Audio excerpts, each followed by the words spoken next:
Good evening, everybody. We really want to thank you so much for coming out for this conversation this evening that we are beginning in the community. We have, over the past year, had an ongoing dialogue as we've engaged this work and engaged other members from the community in helping to begin to frame the work. As we've developed it, we realized that we really needed to have a broader input from the community and the community at large. So this is really one of 5 meetings that we're going to be having across the city as we talk about the strategies that we need to explore in addressing the issue of poverty here in the city of Richmond, where roughly 25% of our residents live in poverty and about 35% of our children live in poverty. And we're grappling with a number of the issues as we deal with the issue of inadequate income, inadequate resources in communities, particularly for the healthy development of our children and our youth, and for our families. And so the conversation that we have been having over the past year and that we will carry forth over these next months will be a conversation that will really help to inform us as we put the final report together that aims at engaging this entire community in addressing the issues that stand in the way of everybody, every individual in this community, living and having access to those resources, those things that make life healthy, wholesome, and successful for all of our residents. And so we thank you for coming out tonight. We are really interested in having your input and your involvement. And we are going to know that we're going to get the best outcomes that will continue to help us write this story here in the way that you and I, as a resident of the city, want it to unfold in the years and months and years ahead. We are invited guests here this evening, and so I'd like for our hostess to welcome you here this evening. So why don't you come? Thank you very much, Dr. Graham. Good afternoon, everyone. I am Osita Iroebu of the Richmond Redevelopment and Housing Authority, and on behalf of RRHA and our new dynamic CEO, Adrian Goolsby, we want to say welcome to you and the Anti-Poverty Commission to RRHA's Calhoun Center today. Ms. Goolsby is actually out of town, and she sends her regards and her good energy to the mission and vision of the Anti-Poverty Commission and all that we stand for and the event taking place today. Again, thank you to everyone for coming out, especially our RHA residents and community members.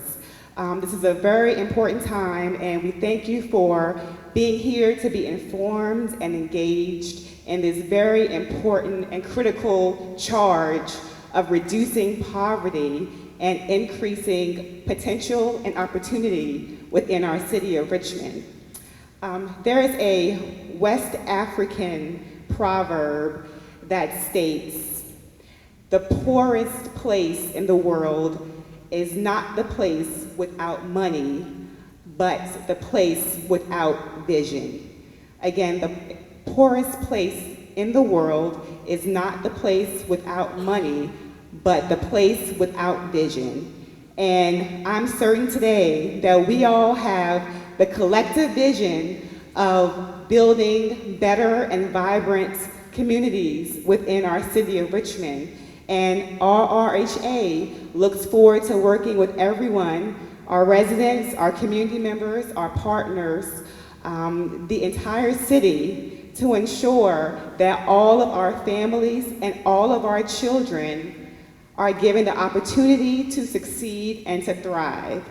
So again, thank you very much for being here. We welcome you, and we continue to press forward to make our city a better place for everyone. Thanks so much. Thank you, Rosita. We're going to move now into the process. I will review, give you an overview of the commission's work. Would all of our commission chairs, co-chairs, and members please stand? Oh, there she is. Please come forward, Ms. Robinson. You're okay? Okay, great, great, great. And so these are the individuals who will begin to engage you in this conversation this evening. Each of the committee chairs and co-chairs or representatives from the committee will be making a presentation to you tonight. Now, out of this community process, understand we're going to have 5 meetings around the city. Our goal is to come up with no more than 7 recommendations. These committees have worked very hard over the months, and some of them really don't want to limit the recommendations to 7. But if we are to get anything accomplished in the short term, we're going to have to make some decisions about limiting what it is we're going to do. And our goal is to have you choose those areas that will have the greatest impact on the outcomes. And so we're going to now begin to review the committee's, some of the context, if you will, that this work sits in. And why don't you move to the next one, right? Okay, so we're going to do the agenda, the recommendations and all. So this is the context that this body of work sits in, right? Go back. Okay, go. Okay.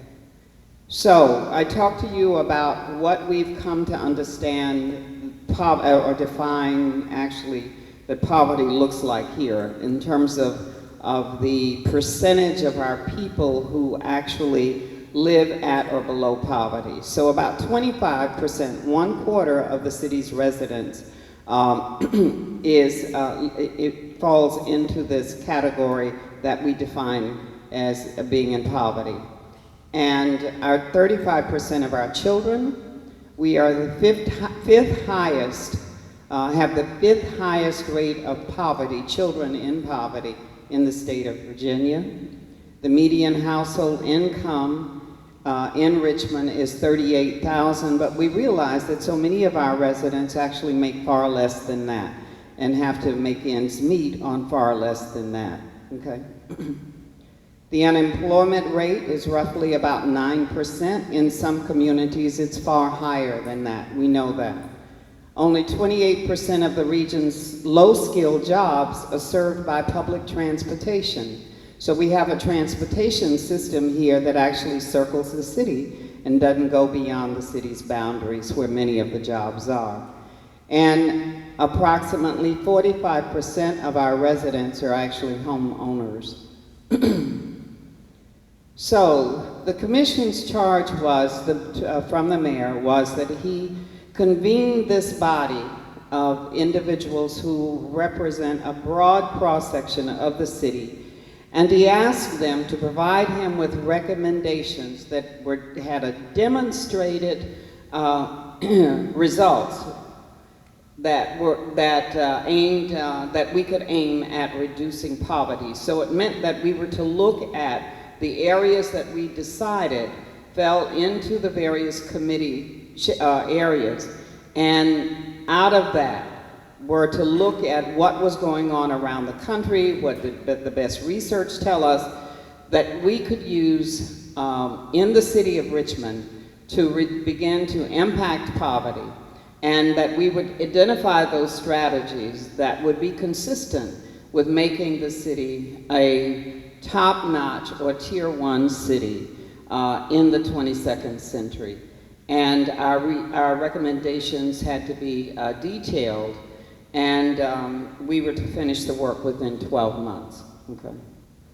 All right, and so the report, and the committee chair folk are going to now come before you and begin the presentation. Good evening, I'm Heather Turbine-Pollard. I served on the Asset Building Committee. Our chair was not able to make it this evening, so I'm in her stead, but wanted to go over our recommendations for the group and set the context, as Dr. Graham has shared the context on poverty and some other statistics for our city. The Asset Building Committee, if you could advance to the next slide if we're on here. Oh, okay.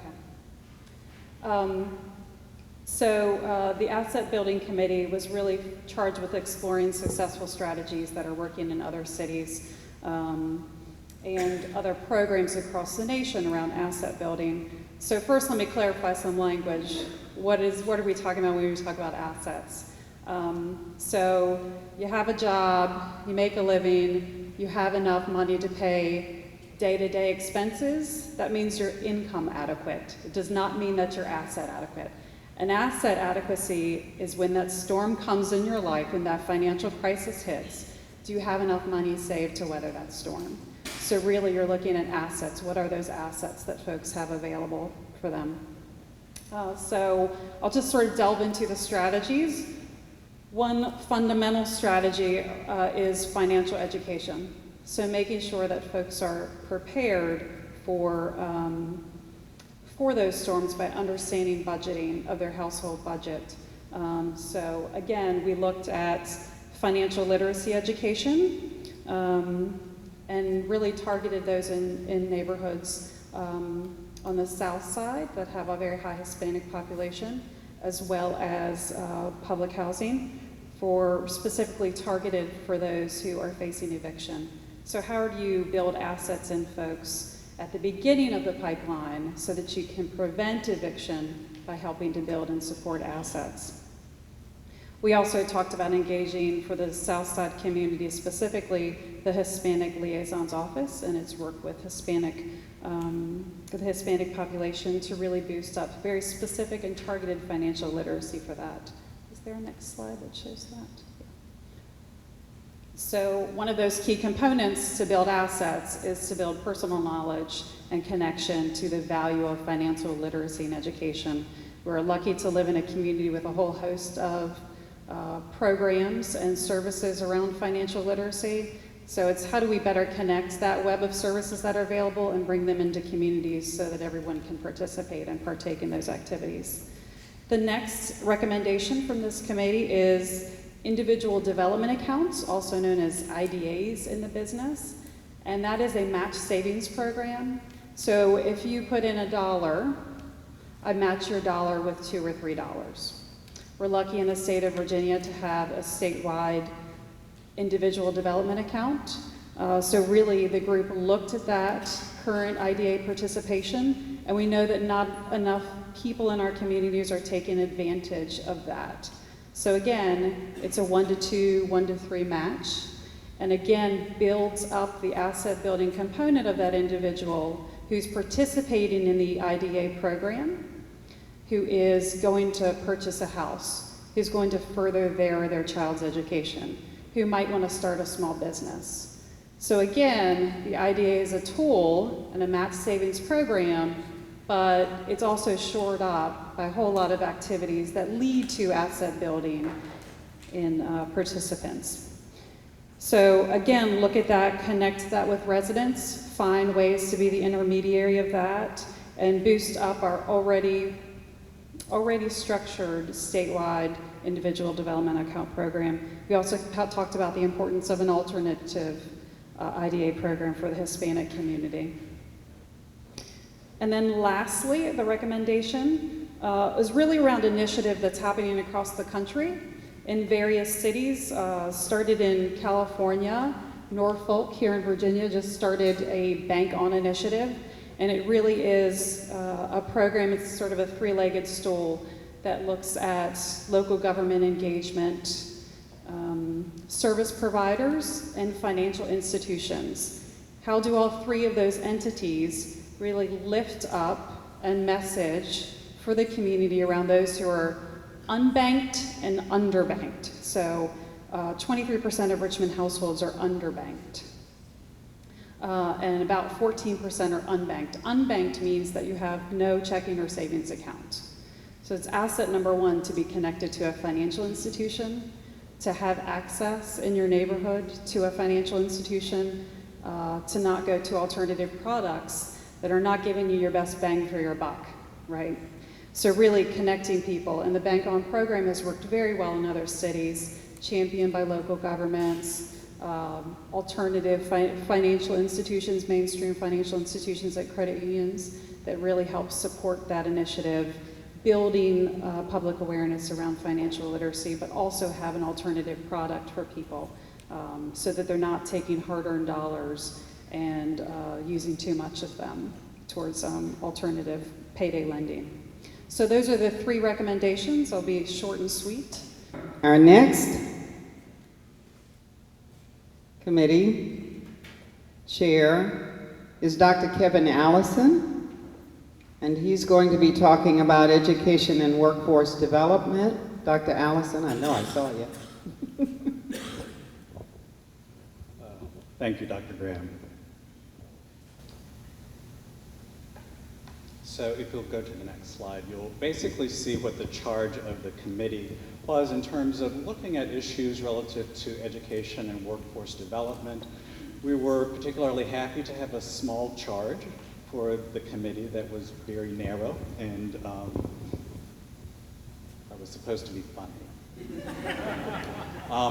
It's a very daunting task to think about kind of the broad issues in terms of education and workforce that a committee might provide perspective and insight on. And of course, one of the things that the committee did was to actually expand its purview.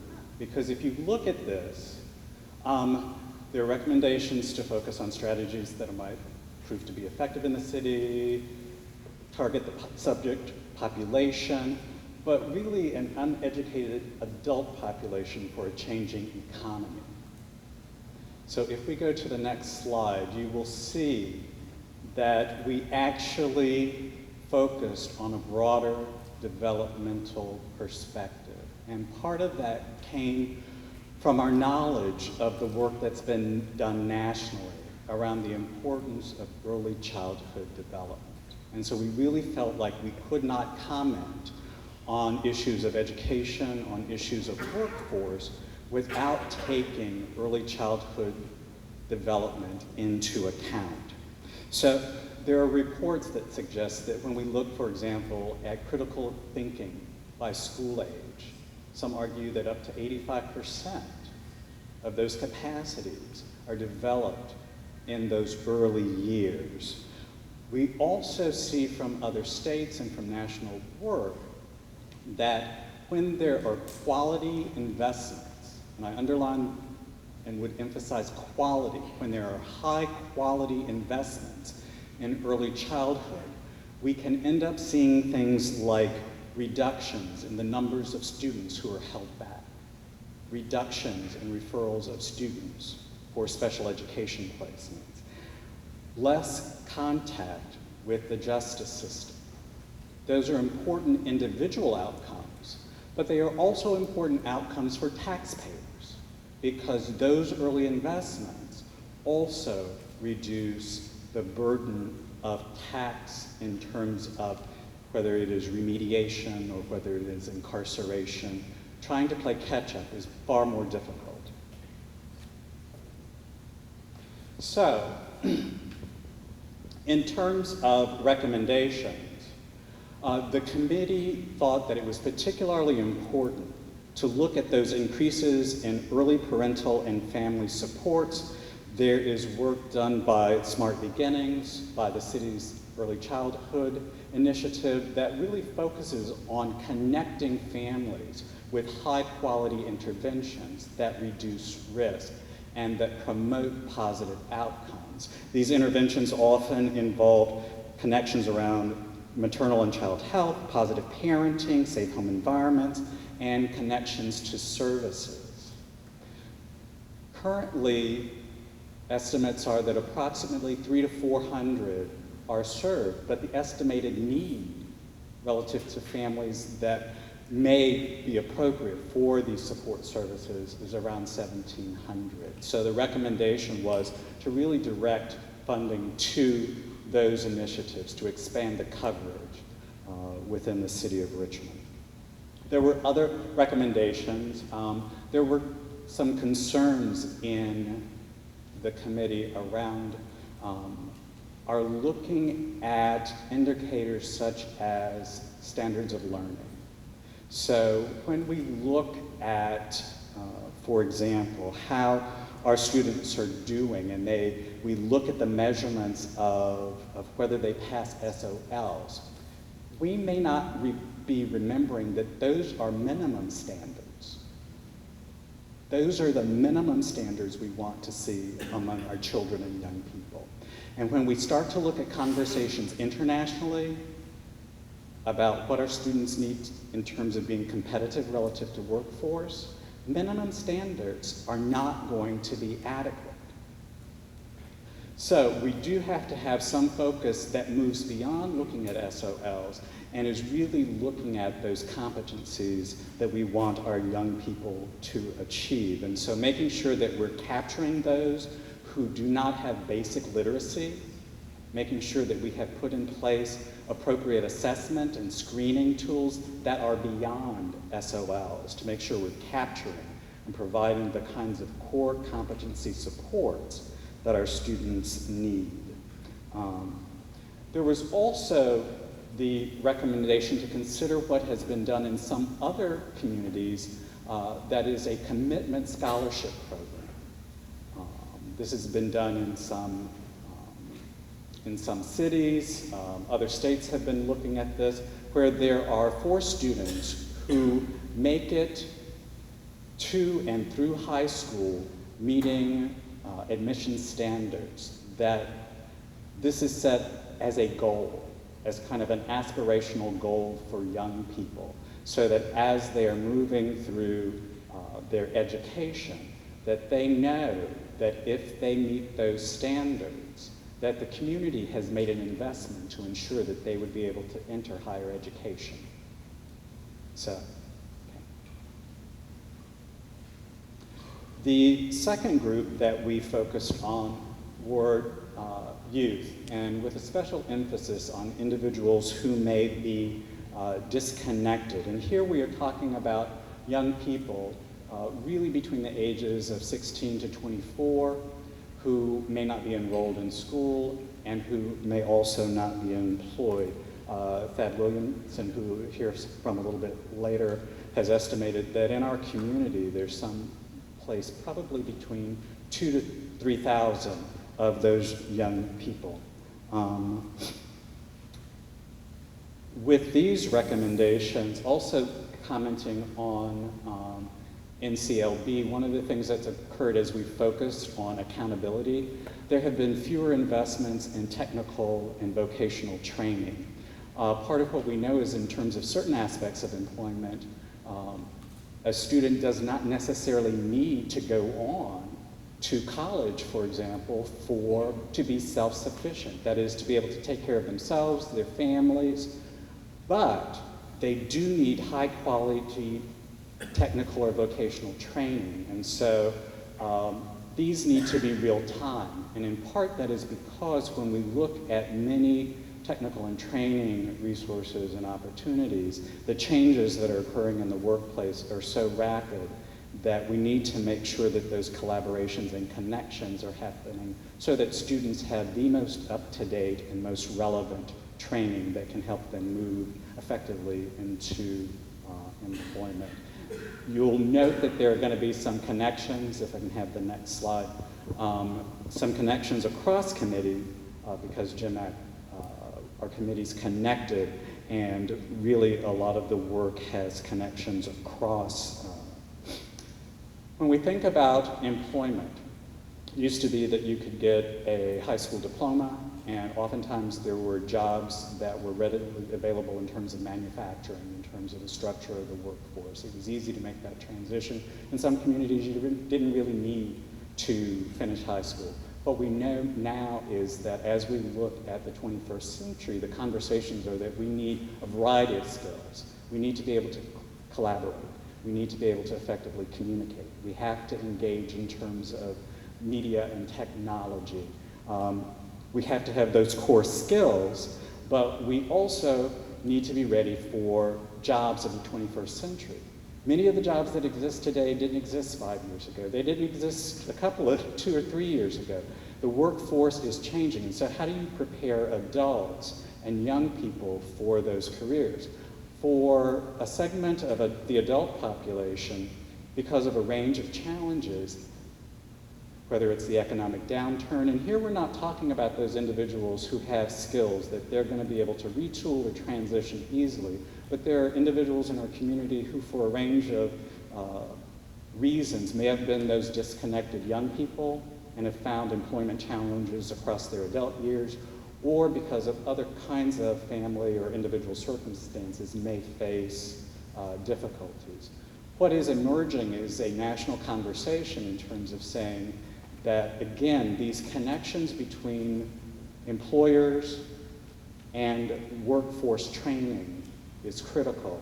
I think Jim's going to speak more to this, but what I'll say is, in addition, because of the individual challenges and the individual nature, there are also conversations about the need to provide supports that help individuals continue to move increasingly to self-sufficiency. That links to financial literacy. That may link to credentialing, finishing high school. It may link to other kinds of supports like transportation needs, childcare needs, in order to take advantage of the additional supports. Depending on the type of challenges, it may also require access to mental health, other kinds of substance abuse treatment supports. But those range of supports that are appropriate to the individual and their development and progression along their pathway to self-sufficiency is important. And it's important that these services be accessible, easily accessible in communities, so that there's not kind of that transportation challenge. I know I went over my minutes, and I apologize. But these were the committee recommendations. Job Creation and Committee, we're going to ask Mr. Jim Eck to come. Thank you, Dr. Graham, and thank you all for coming tonight. My name is Jim Eck, and I'm with the Dominion Virginia Power entity. You probably heard of us. And also had a tremendous group of people involved in presenting these recommendations to you. So I want to say, we talked with employers, we talked with the Retail Association, we also talked with the Chamber, and we talked and got the perspective of those seeking employment. That was very important. So before we get to the recommendations, I want to give you that backdrop. So when you look at our charge here, as you can see, I'm just going to highlight a couple of things in this charge. It's industry growth, so that's the engine. And we're looking at an engine that is either going to create new jobs, or it's an engine that is going to ensure that we fill the existing jobs and that we've skilled people so that they can fill the existing jobs that are out there. So that gets at what Dr. Allison was mentioning as well. I also want to share a little bit of the criteria we use to come to these recommendations, and then you'll get to the recommendation, we'll get to the voting. When we looked at the criteria and went through about 50 or so recommendations, it was what would be the benefit or the impact for those that are underemployed or unemployed? What types of jobs were going to be available with these recommendations? Could the skills here that people have that are unemployed and unemployed bridge them into these jobs effectively? What's the probability of success? And key point, the sustainability. Would these jobs be there for the long term for these candidates for employment? So with that being said, let's go to the recommendations. Just really, I want to say this. We are building on a lot of what you've heard about, a lot of what people are already doing, whether it be chamber, whether it be regional, whether it be the city. So A lot of this you've heard of or heard of parts of it, and we're talking about amping it up a little bit with our recommendations. So pump up the volume a little bit here. We think when you're talking about focusing, let's leverage the assets that we have in this city. Let's leverage the assets. So look at what we have in terms of our city resources, our real estate, and our recommendations are, when you look at I-95, you look at the airport, you look at the port, we should be focusing on these businesses. These are also the businesses we think people can be readily skilled or are already skilled to step into, have a living wage, and be in a sustainable position for employment in that living wage.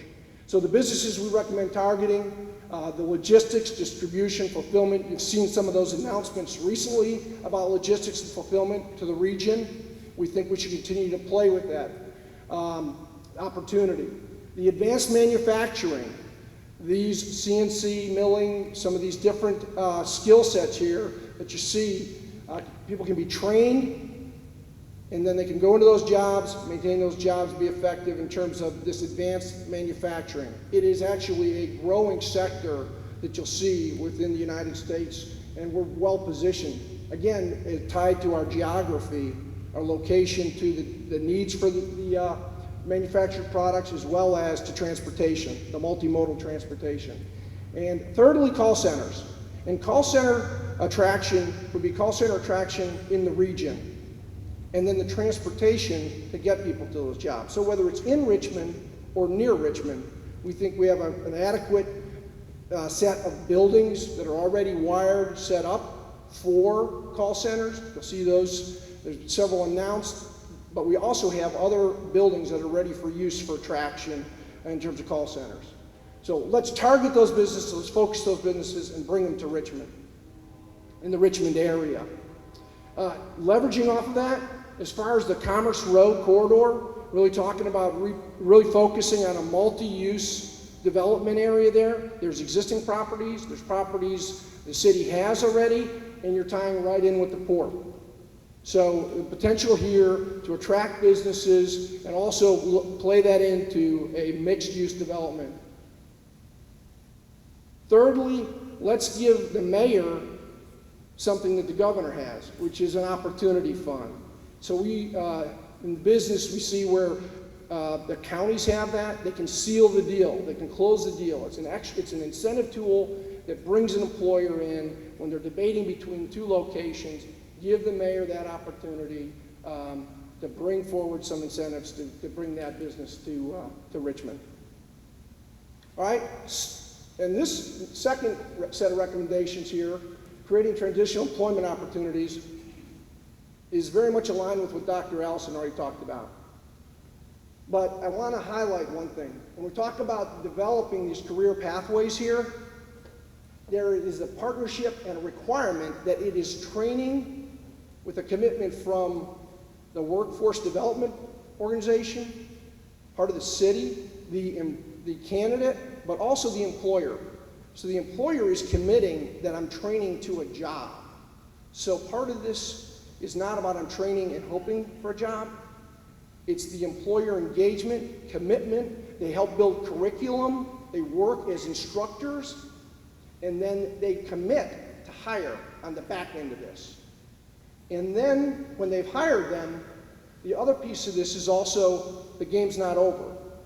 So there'll be ongoing support and mentoring, and we call them career coaches outside of their direct company that's hired them. So that's an investment we're making in these individuals in terms of ensuring that they are successful at work, and if they have issues or questions, and get those career coaching on an ongoing basis. So that's the transitional employment opportunities.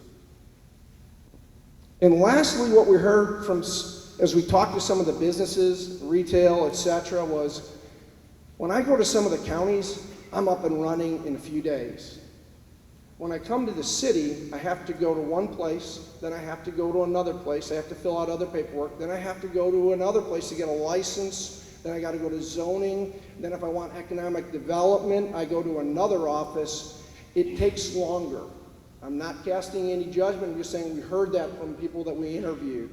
You see in other cities, in some of the counties, they physically locate basically all of these needs to start a business at one physical brick and mortar location. So if I want to get going, zoning, if I want to get going in terms of some support, in terms of economic development for a startup business, permitting, et cetera, it's all at one location. That's a recommendation which we'll call the Business Support Service Center. And it would require some relocation of entities. Also with that would be both a hotline and a website that would be specifically for the purpose of jobs tied to those that are underemployed or unemployed.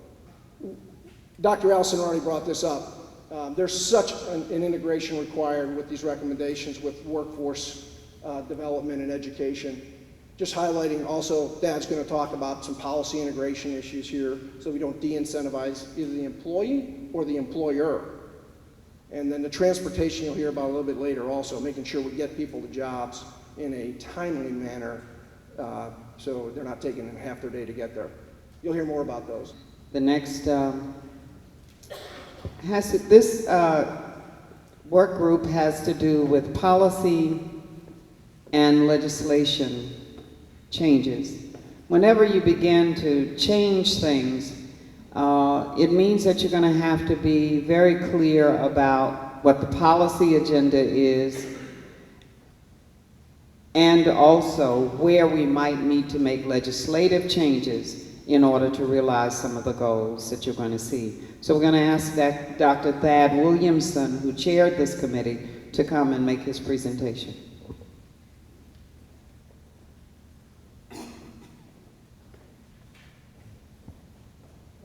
Thank you. Thanks for all of you coming out tonight. It's really important to have the community participation on this. We're going to need you to implement this over the next few years, decades, to get this done. So our committee was looking at basically what can be done at the state and city level to more effectively bring in resources to the community from federal sources and other sources, and also to remove needless barriers to our population of people in poverty or very close to poverty. And I won't read through the exact chart here, but that's basically what we looked at. So let's go on to the next. We had several categories of recommendations. The primary way to get out of poverty on a lasting basis for most people is going to be a job, and to get above the poverty line for a family of four, that's at an $11 an hour job. About 25% of the jobs in this labor market are below that. Okay. Other people have done estimates of what would it take not just to meet the poverty line, to meet all the basic needs at a comfortable level that wouldn't require constant, scrimping and saving and trade-offs, and that's looking at $20 to $24 an hour jobs. Okay, so the making work pay is a really fundamental issue when dealing with poverty. A few suggestions. One is reforming the Virginia Earned Income Credit to make it refundable, just like the federal Earned Income Tax Credit is, and that could put immediately more money into pockets of at least some low-wage workers. Secondly is to reform unemployment insurance in Virginia with respect to a number of things, including classifying workers correctly so they'd be eligible, increasing the benefits and extending eligibility to part-time workers, and also expanding the number of reasons considered legitimate for leaving a job and thus being eligible. Virginia currently has the fourth lowest unemployment insurance recipiency rate in the United States. And it's estimated if we match the national average, about another 850 people in Richmond could be getting benefits that aren't now. The third piece is implementing a living wage ordinance in the city of Richmond, applying to government workers and also people who are getting contracts from the city government. And hundreds of cities around the country have implemented this over the last couple of decades with no negative employment effects that can be measured.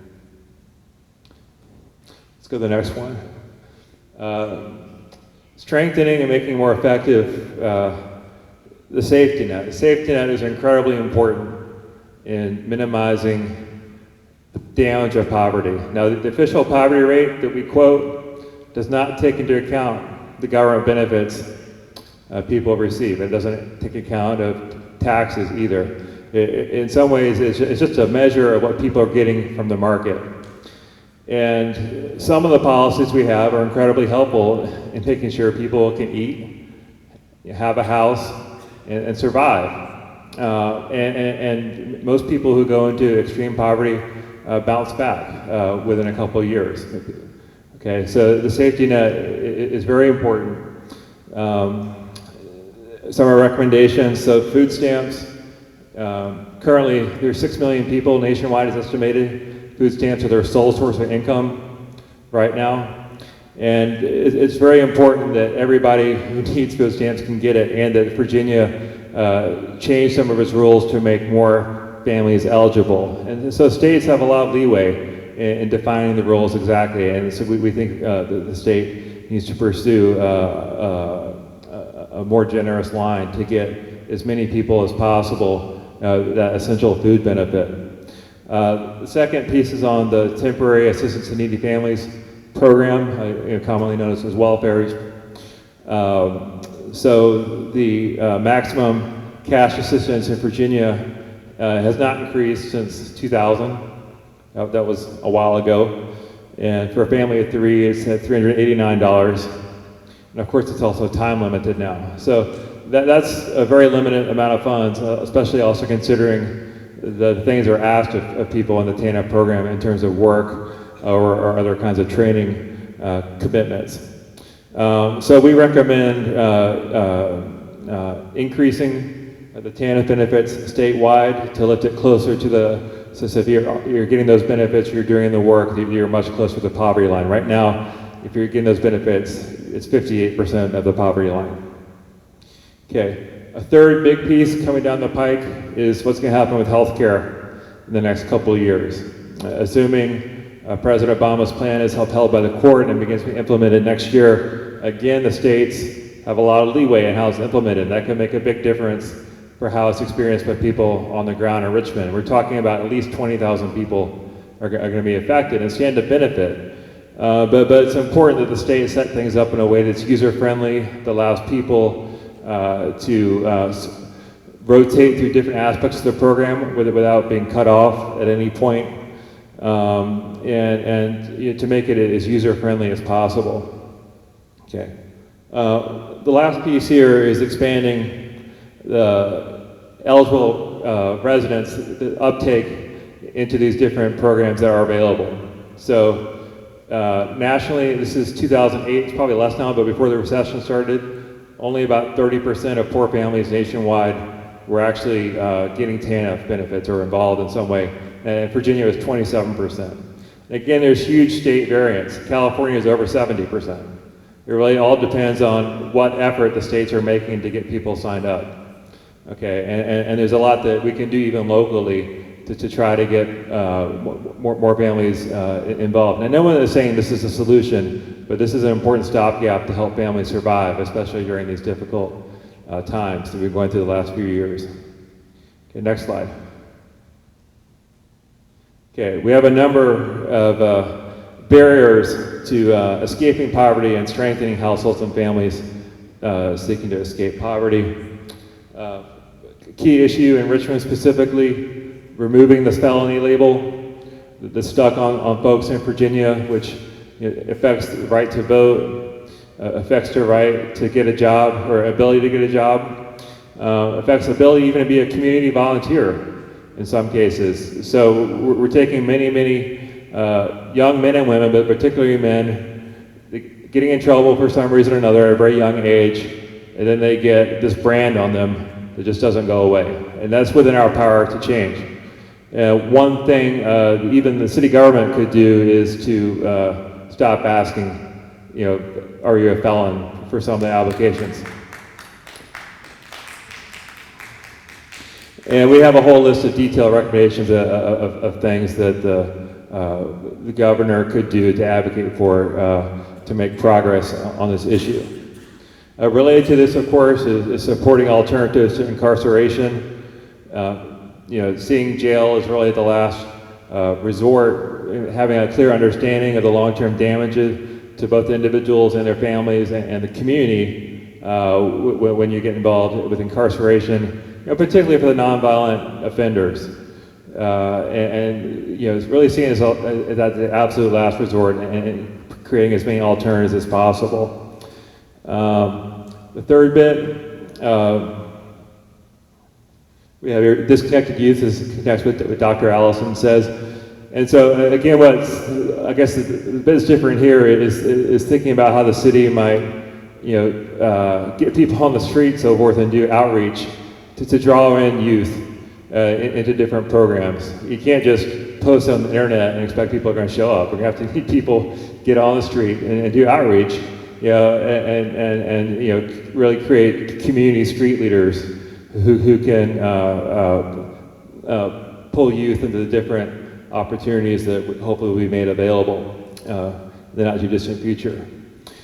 We also have a couple of bits related to things that might strengthen families and strengthen child raising in general, to the extent that certain benefits that are needlessly being denied to parent families could be changed. We recommend taking a look at that. And also, there's a lot of debate in our committee about this particular topic, and I think most of us felt that really the appropriate basis for talking about family and fatherhood issues was coming out of civil society, coming out of churches, coming out of community organizations. But at the same time, I think there's a role for the city to acknowledge that is important to reconnect families and strengthen parenthood. We had also some bits on tax reform in Virginia, changing the local composite index to get more money for schools and so forth, but and also finding a way to follow through on this process in the city government to continue to monitor our work towards reducing poverty over time, so that we don't do this and forget about it. We have to have somebody keeping their eye on the ball. That's it. Thanks. Clearly, this resonated with a number of you, and because it is so important that we begin to change some of the rules. I'm reminded about there's discussion in some communities about the whole business of getting something like SNAPs, like food stamps, more of that into the community. Well, that actually pours money into the economy. Here in the city of Richmond, $7 million a month comes into this economy because our residents are spending federal money that's called food stamps. Now, nobody's talking about this being a forever enterprise, but it really does make a difference. One of the first things that Mayor Bloomberg did in New York when he became mayor was to expand the availability of this federal benefit to a significant number of the residents in the city, simply by asking the state for a waiver. That could be done here. These are the kind of things that Dr. Williamson is talking about. So, beginning though with making work pay, having folk get a living wage here in the city of Richmond, that we pay people who work and work often difficult jobs a living wage, strengthening and making the safety net more effective. That's the piece around increasing the availability of resources that families have to work with. And 3, removing barriers to escaping poverty and strengthening low-income household families. And one of the major barriers that we know exist in this community and in most urban settings is in fact the barrier that individuals who have experienced incarceration have to contend with as they seek to be reintegrated into the social construct. All right, next. Unique, healthy, and inclusive communities. And Liz Blue, Dr. Liz Blue, is going to come and present her committee's work. Thank you. Thank you all so much. Good evening. I really appreciate your coming out here this evening and engaging in this really important process.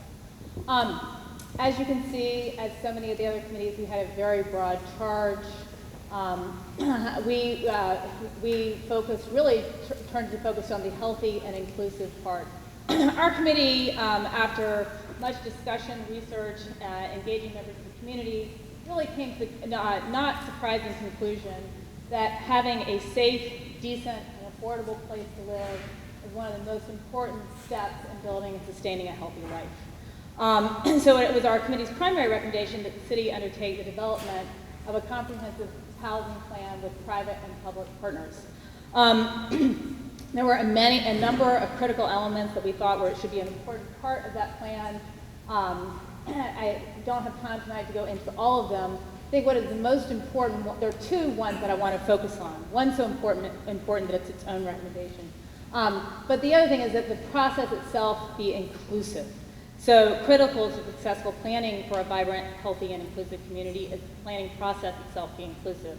So that's that any housing plan include in-depth community engagement through proven strategies for community-based participation, such as community visioning, so that we create visions for housing that the residents can buy into and are invested in.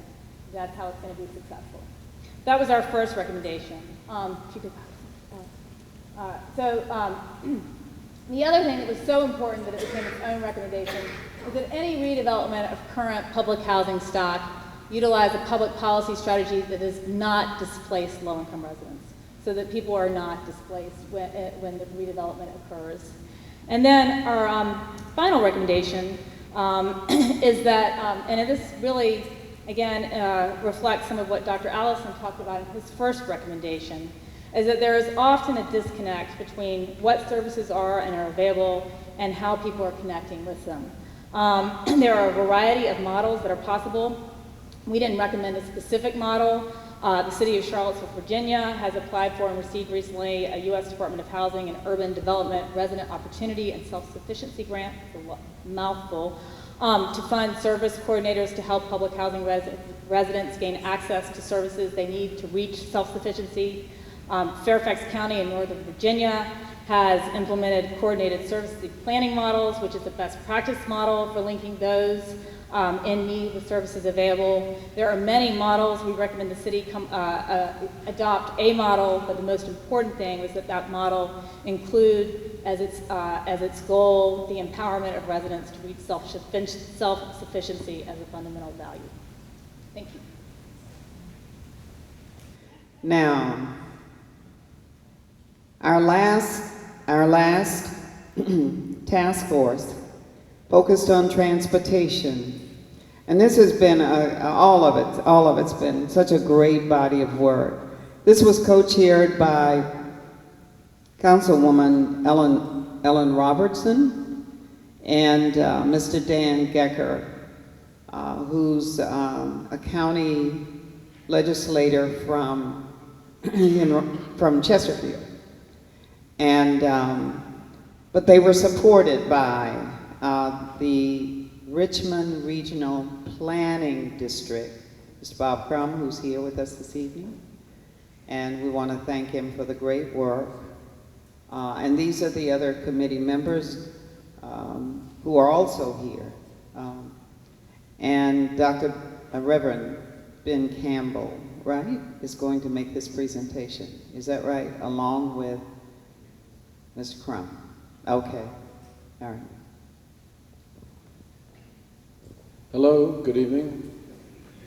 Let's show that you're awake. Good evening. All right.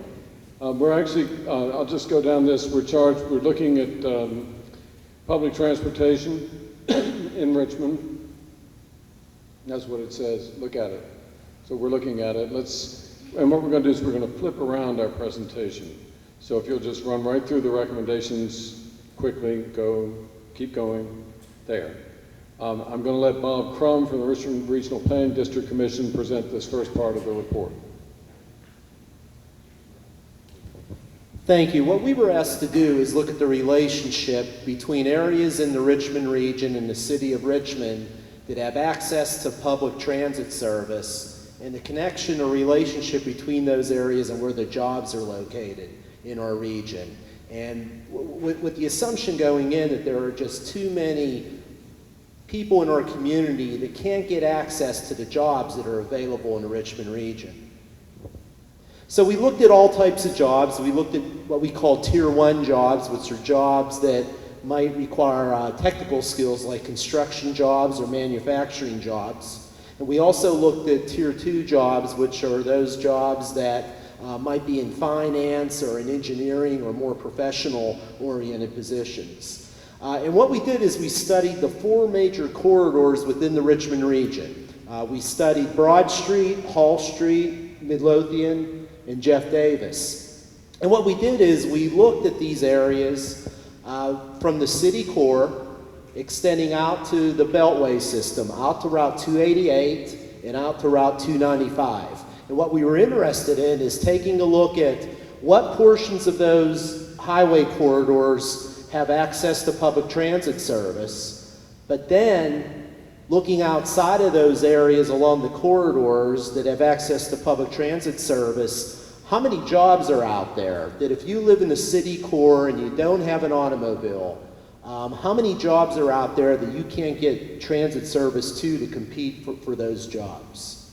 So I apologize for the graphics. I'm going to go through the graphics very quickly and get to the numbers, but what this shows you is for each of the corridors, the area that is in sort of the gold color are areas that are currently serviced by public transit service. So anything in green is outside of the service area.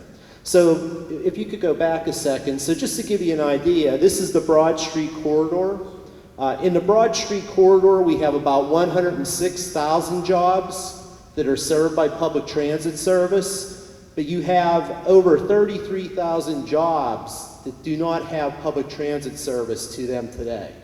And we did this with each of the corridors. This is the Hall Street corridor, so anything in green is an area along Hall Street that does not have public transit service. We did the same thing with Midlothian, and go ahead, the same thing with Route 1, Jeff Davis Highway corridor. So if you go to the next slide, this is what we found. There are over 127,000 jobs in the Richmond region located within a quarter of a mile of our 4 major transportation corridors that do not have public transit service to them today. The corridor with the most jobs that are not served by public transit service is Route 60, which is Midlothian Turnpike, followed by Route 250, of course, which is the Broad Street corridor. But over 127,000 jobs in our region, located right adjacent to our 4 major corridors that do not have access to public transit service today. Reverend Campbell, did you want to follow up on that? All right, so our proposal is this, that we create a genuine regional transportation system.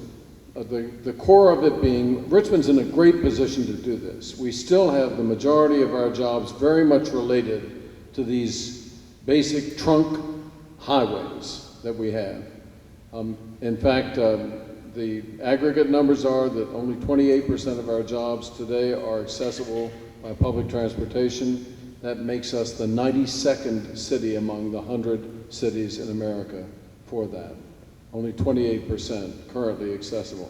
So we're suggesting that we build a basic trunk line service along our 4 major highways. This is very simple, direct thing. There'll also be an airport express. What that service will be rapid, frequent. Bus rapid transit is usually the style, and I just came from Boston yesterday. They have a new bus rapid transit line there called the Silver Line from the airport that's quite fast. It's excellent. It gives you a sense of what works. Cleveland has an excellent one downtown running 7 miles that's helped develop the entire city. So basically, fast bus rapid transit system every half hour or so, running 16 hours a day on the major trunk lines. So that's the proposal. It's very simple. It's not rocket science. With that, then you have feeder and cross-county lines that serve, that come into that. We already know what they are because we have them in the city. But for example, if you go out Broad Street to Parham Road, and you go 4 miles to the east over toward Route 1, you will hit another 5,000, 8,000 jobs. You will hit an enormous population. And you will also hit J. Sargent Reynolds Community College. All of that simply by putting a shuttle there. If you go down Route 1 to Route 10 and run a 4-mile shuttle, you will hit 1,500 jobs at the new Amazon plant serving 1,500 jobs of various skill levels, 24 hours a day. So that's very simply what you do. You feed into this. After hours, you won't get stuck. There will be a way to get home. It won't be as fast. But if you look at San Antonio, if you look at a number of European cities, you'll see that they have this after-hour pickup transportation that works. So that's the basic proposal, and if you'll flip down, oh wait, there's one more, we'll keep going. Keep going, we'll stop when we get where we want to here. All right, here's a pretty picture of bus rapid transit. This is the proposal we currently have before us to have one in Richmond. The feds and the state have promised 75% funding for it. Only the city of Richmond needs to put up the remainder for it. And it's currently all been worked out from basically Rockets Landing, Main Street Station, straight down Broad Street to Willow Lawn. And they're going to stand there right at Willow Lawn. They're going to be panting to go to Short Pump. We'll soon do. Because we're tired of segregation by transportation.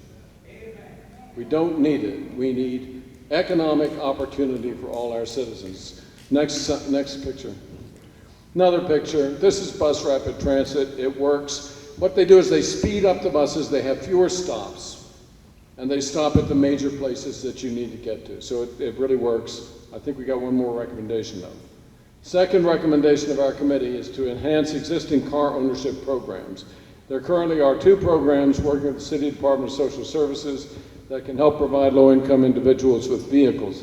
It's hard to do this in mass, but you can do some of it, and some of you may have taken advantage of it or know of it. So you can see the number here.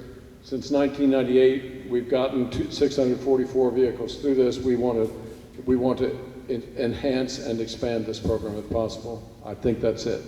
So 2 proposals. Extend transportation service in the region in order to connect low-income people needing jobs to major employers. 2, enhance existing car ownership programs. Thank you. We will be presenting these in a summary form going forward. Tomorrow night, we're in another community doing the very same things that we've done here tonight. We invite you, if you want to continue this conversation with us, to go to the city's webpage, look for the Anti-Poverty Commission, or you may write me directly. My email is carolyn.graham@richmondgov.com, and we welcome your continued input in this process. It is open.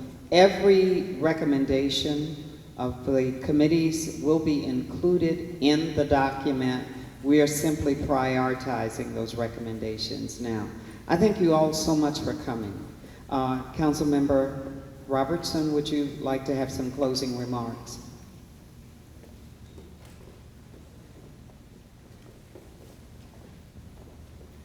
Thank you, Dr. Graham, and I want to thank everyone for coming out this afternoon. I especially want to thank all of the members of the commission that have given lots and lots of time and lots of consideration, and a lot of recommendations that have come out of the entire commission have already been filtered down because we were only allowed to present 3. So I want to assure you that we recognize the complexity of the challenge that is before us as it relates to dealing with poverty.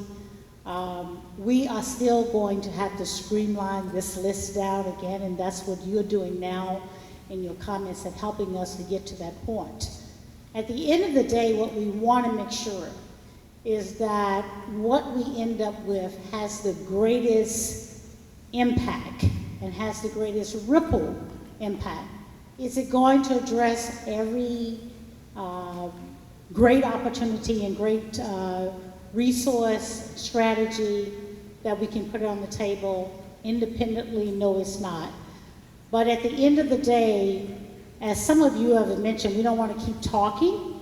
And the only way we're going to get past that is that we discipline ourselves to make some very, very tough decisions and end up with only 7 strategies that we want to move forward and work on.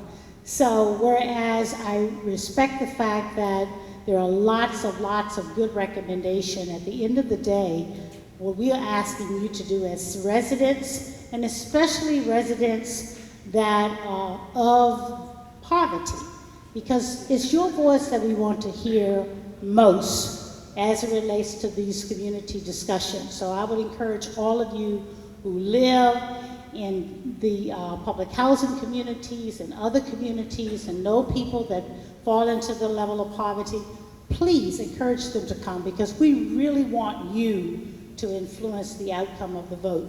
Because you live with it every day, I live with it, but when you are in that situation, you know what really will have the greatest impact. So it's very important that we hear from the voice of those of poverty. And I want to thank Dr. Graham and her staff for their tolerance with us, the professionalism, and getting us to the point where we are. It's been a difficult path to get here, but you've done a beautiful job, and we want to thank you all. And we look forward to seeing you on Wednesday.